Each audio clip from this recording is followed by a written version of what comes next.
फळांवर उंदीर मारण्याचं औषध लावून फळ विकली जात असल्याचा हा धक्कादायक प्रकार समोर येतोय। मालाडमधून ही बातमी समोर येते, ज्यामध्ये उंदरांनी फळ खाऊ नये यासाठी दुकानदाराने फळांना उंदीर मारण्याचं औषध लावल्याचा हा प्रकार समोर येतोय। एका नागरिकाने, एका जागृत ग्राहकाने हा संपूर्ण प्रकार पाहिल्यानंतर त्याला रंगेहात पकडलं आणि त्याचा व्हिडिओ सोशल मीडिया व्हायरल केला, ज्यामुळे नागरिकांमध्ये एक मोठी खळबळ पसरली आहे। नागरिक या घटनेमुळे जागृत व्हावेत यासाठी त्याने हा व्हिडिओ सोशल मीडियावर व्हायरल केलाय। त्यानंतर ही बातमी संपूर्णच पसरली आणि या दुकानदाराकडून किंवा रस्त्यावरून फळ विकत घेणाऱ्या नागरिकांमध्ये याबद्दलची मोठी खळबळ पसरल्याचं पाहायला मिळतंय। दरम्यान त्याला प्रश्न विचारल्यानंतर उंदरं फळं खातात आणि त्यामुळे त्याचं मोठं नुकसान होतं आणि हेच नुकसान होऊ नये म्हणून त्यांनी फळांना रेटॉल क्रीम लावल्याचा प्रकार समोर आलाय। ही माहिती, हा खुलासा त्या दुकानदाराने स्वतः दिलेला आहे। एका जागृत ग्राहकाने, एका जागृत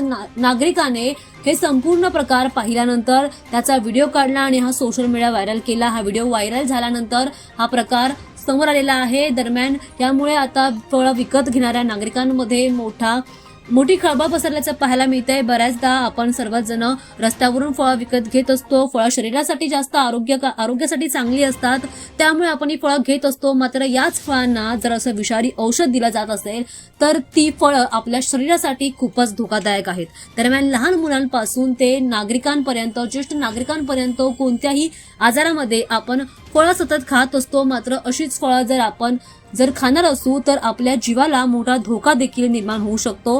त्यामुळे जर तुम्ही रस्त्यावरून किंवा कोणत्याही ठिकाणावरून जर फळं घेत असाल तर त्याची बारकाईने तपासणी करून ती फळं घ्या। आता या दुकानदारावर योग्य ती कारवाई केली जाते। पोलिसांनी लगेचच या ठिकाणी दाखल होऊन त्याची विचारपूस सुरू केली आहे। मात्र अशा प्रकारच्या घटना समोर आल्यानंतर आता नागरिकांमध्ये मोठं वातावरण पसरलेलं आहे। संतापाचं वातावरण या ठिकाणी पसरल्याचं पाहायला